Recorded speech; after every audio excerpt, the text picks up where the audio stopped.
Wala ng buhay nang matagpuan sa isang hotel sa Cubao, Quezon City ang isang lalaking nakagapos pa ang kamay at paa.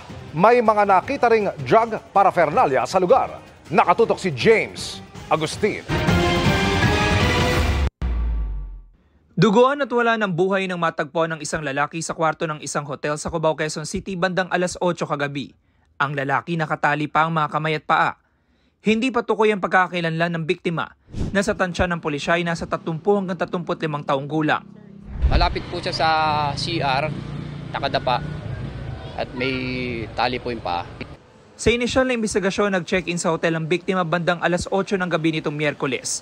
Makalipas ang 24 oras, dito na natagpuan ng room boy ang bangkay ng biktima. Lapse na sila sa oras nila, kinatok sila ng room boy. Nung hindi po nagre-response, ginamitan po ng master key. At doon niya ho natagpuan na wala na pong buhay. Nagkalat ang mga gamit sa kwarto. May natagpuan din ng pulisya sa kama na drug paraphernalia. Inaalam pa ng Quezon City Police District kung sinong nasa likod ng krimen. Nire-review na rin ang mga kuha ng CCTV camera sa lugar. Ongoing po ang investigation, backtracking, para ma-determine po kung sino kong kasalanan dito. Para sa GMA Integrated News, James Agustin, nakatutok, 24 oras.